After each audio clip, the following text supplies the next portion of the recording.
What is up, awesome people, and welcome back to another Wi-Fi Wednesday shenanigans!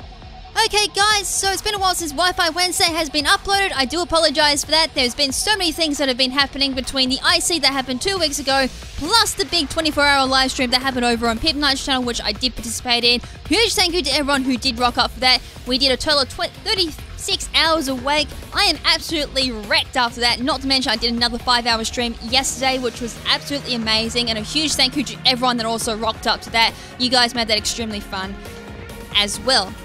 Okay, so for tonight's Wi-Fi Wednesday shenanigans, I have some sunroom shenanigans that I've kept on the back burner for quite some time now. I actually didn't realize I had this particular team. So hopefully you guys enjoyed this.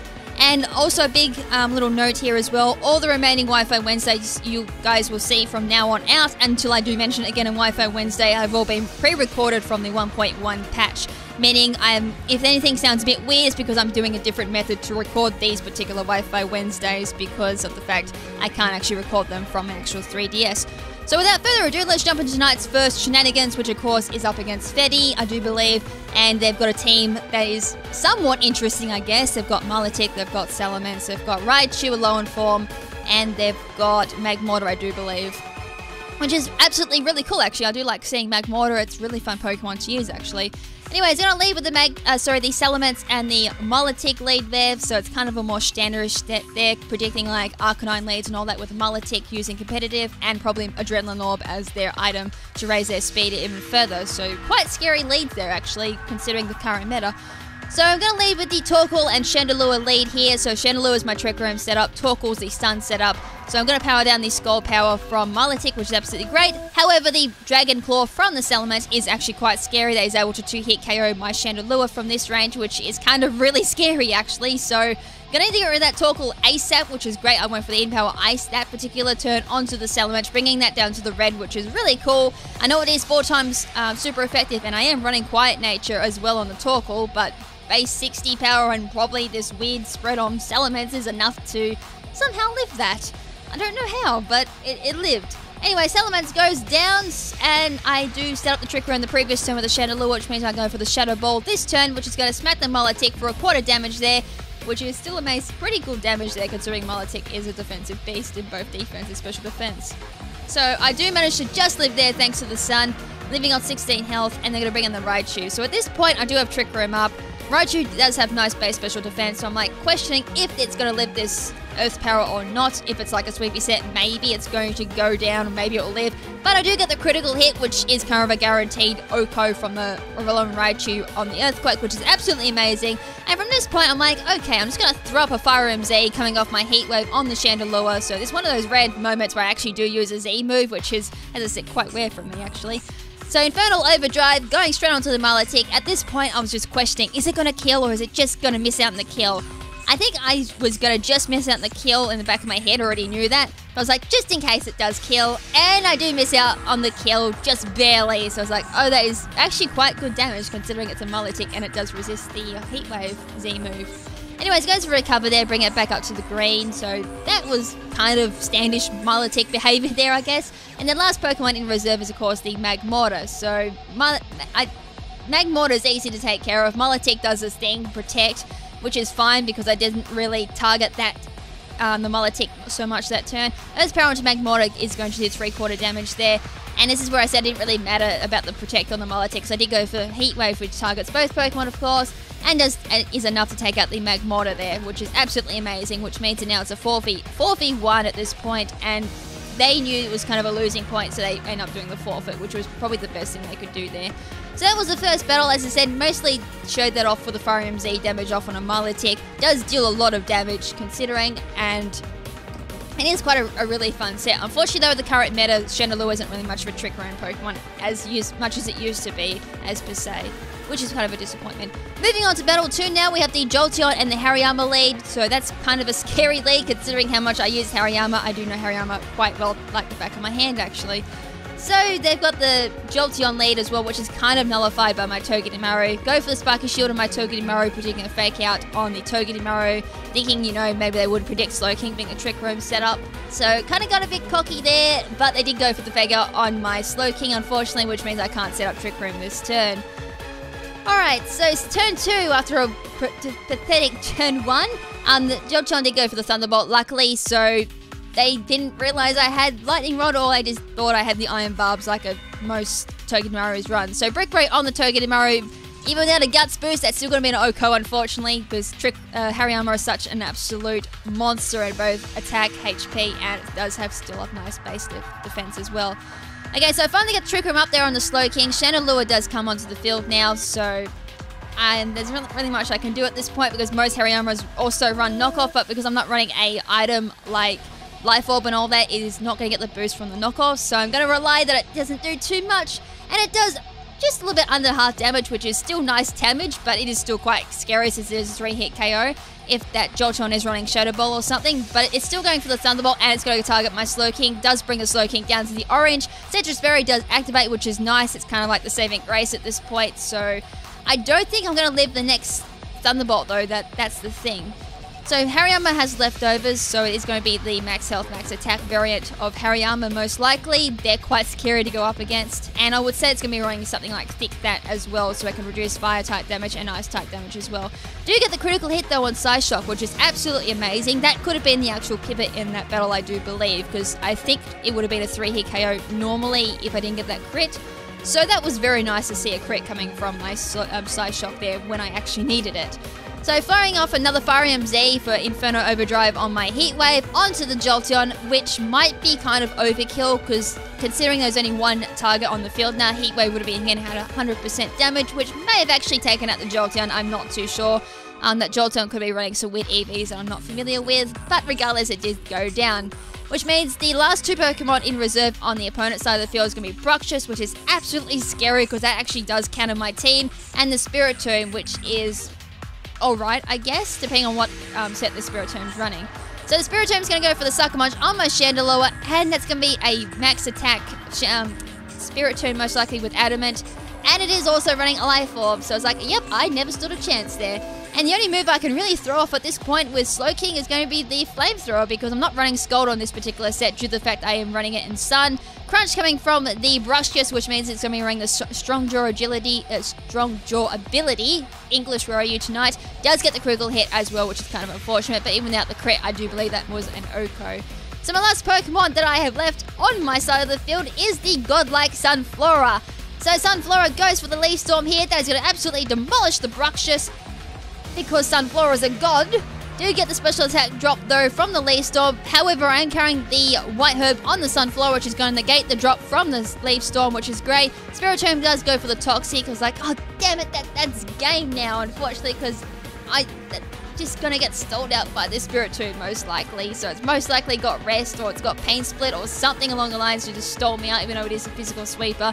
And Trick Room rares that as well. So it's like, oh great, that's just the cherry on top at the moment. And there's the rest. It was like, yep, that's rubbing salt in the wound now. I'm definitely not going to win this one. So Spiritomb goes to sleep, so I can't status it. I've got nothing to status it anyways. So with the neutral Leaf Storm here, it does resist it as well. Not to mention, I only do just a little bit over half damage. So it's like, oh no. And at the same time, I am losing special attack every time I use it. So if I don't take out the Spiritomb at this point, it's game. So it's still resting on the job. Do go for the Leaf Storm here. I'm like, come on, kill, come on, kill! And I just miss out on the damage. So it means either I got a min damage roll or I just don't do enough damage at this point. So it's like, oh dear. And luckily for me, it's still sleeping on the job. It was like, it hasn't got sleep talk or anything like that, which actually surprised me at this point. So I go for the Earth Power here. I didn't want to mess with Leaf Storm or anything and take out the Spiritomb. I was like, oh dear, that person just lost to a Sunflora of all things. So yeah, godlike Sunflora on the job and doing absolutely wonders for my team. And having said it as well, Sunflora and my team actually managed me to scrap a few Pokemon and a few strategies I actually did want to use originally in the Sunroom team, which is why I do want to use another Sunroom team down the track, so I can actually revive those strategies and actually show you guys a few other things you can run with Sunroom teams. Anyways, last battle for tonight, we do have this particular battle, and I will say this now, it is quite a stally battle, so I'm probably going to narrate half of it, get to the point where it's stally, explain what happens and all that in some summary, and then leave it at that. So it's going to be very similar to the previous Cressola stall battle. Anyways, I'm going to leave with the Lilligant and the Oricorio lead. So I have shown off this particular strategy before in the past I think for Wi-Fi Wednesday, I think it was with the Rain Room team. The Lilligant sets up Quiver Dance. The Oricorio's Dancer ability kicks in. It baton passes or it roosts or it can sweep with it. However, the fact that it is the electric Oricorio, there isn't much it can really do with Togedemaru on the field. So they're going to swap out there because Trick Room is on the field, and not only that, I'm assuming they're predicting something like a Heat Wave or a Poison Jab coming from either Togedemaru or Chandelure respectively. And not to mention, as there's Trick Room on the field as well, kind of does nullify the Lilligant as well. So Toxapex swaps in there, it does resist the Poison Jab, and I also went for Heat Wave, so predictable KrimZen being predictable as always. So Red card also activates on the Oricorio as well, which is going to swap out the Chandelure and does send in my Torkoal, which is actually kind of a plus side here because Drought is going to go on the field, which is going to reduce the damage of Scald from the Toxapex, which is great with me. And from this point, Oricorio is going to swap out because there's absolutely nothing that Oricorio can do. So whatever's left in reserve is going to come out in the field, which of course is going to be the Marowak, which is kind of an issue here because it's like, okay, I don't know if it's going to be running Rockhead or if it's going to be running Lightning Rod. It could be running Lightning Rod to tank all the electric moves that could target the Toxapex. If such, then I can't do anything with Toxapex. If it is running Rockhead, then that's great for me because I can hit the Toxapex with the Zing Zap.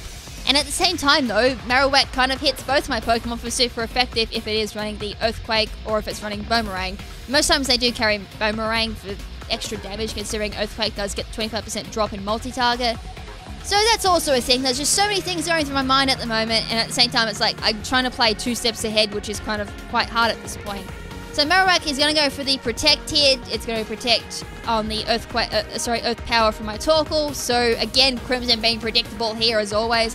Try to see if it's got the Lightning Rod ability. It does have the Lightning Rod ability, unfortunately, so I can't touch that Toxapex at all, and I can't touch the Marowak at all either with Togedemaru. So at this point, all I can do here is just swap out and go into my Chandelure. Kind of playing it really risky here as well. I could go into Chandelure, finish off the Marowak with the Shadow Ball, or set up the Trick Room once the Trick Room wears out this turn as well. So in comes the Chandelure, and it's like, Protect fails, nice. So I can take out the Marowak with the Earth Power from my Torkoal. And as I said, Trick Room is going to also wear out this turn as well, so I can set up the Trick Room ASAP with the Chandelure. Though there is only one slight little problem with the strategy that I am using at the moment, and this particular team as well. Also, Scald there is going to hit the Torkoal, bring that down to the orange. But that's not what the issue is. The issue is what comes into the field next, which is going to be the Lilligant. I completely forgot about Lilligant, so I was like, oh dear, Trick Room wear out. I can't outspeed this thing. I've got nothing to fake it out. So I'm going to Protect, hoping they went for Sleep Powder on my Torkoal. So Sleep Powder happens, and they went for Chandelure, predicting either I went for a Trick Room or I went for Heat Wave here. So it's like, oh no, I can't set up Trick Room, which means that thing can just put everything to sleep. So I didn't go for Torkoal, I went for Chandelure, unfortunately. And I don't think I had any way of stopping that Sleep Powder either. So I was like, god damn, that's a bit of a bummer. So, this is happening. So, Toxapex is on the field at full health thanks to Black Sludge, and the fact I can't do anything to it at this point. All I can do at this point is swap into Togedemaru and hope that Sleep Powder misses. And unfortunately it connects, so it's like, oh damn, I need someone to wake up and do some damage right now, otherwise it's going to be a very, very long battle. But, saving grace, I wake up with Chandelure, go for the Heat Wave, gonna smack that Lilligant really hard and take out the Lilligant, which means that's a pivot point. It's pretty much game over at this point. I can just wake up with Togedemaru, go for the Zing Zap onto the Toxapex. I do have my Torkoal back in the reserve as well, which can Earth Power that. I do have Chandelure, and I do believe I had someone else to hit Toxapex as well. If I brought Slowking, there's a good chance I may have brought Slowking. Otherwise, I may have brought the Sunflora. I can't remember who my last Pokemon was. Oricorio comes onto the field, and its only attacking move is, of course, the Revolutionary Dance, which is an electric type move which cannot hit any of my Pokemon, which means it is completely useless in this type of scenario. Because I think its other moves are like Roost, Baton Pass, and as you'll see later on in the battle, it does have Substitute as well. That's its complete moveset. So having said that, there's no point me continuing on with the narration. If you guys want to see what happens with the rest of the battle, feel free to stick around and see what happens. Team overview, of course, shows at the end of the battle, so if you want to see the teams, EV spreads, IVs, moves, etc., or other moves that you can potentially run on these Pokemon in this particular strategy. All that's in the outro as well. So having said that as well, hope you guys enjoyed tonight's Wi-Fi Wednesday. As I said, all of these are pre-recorded battles, so it's kind of me now just going through and uploading them, narrating them, and trying to get through them as fast as I can in order to get through so I can get the more recent IC stuff from last month and more shenanigans I've been doing recently. So having said that, this is Lady KrimZen saying, ciao for now, but not forever. Ciao!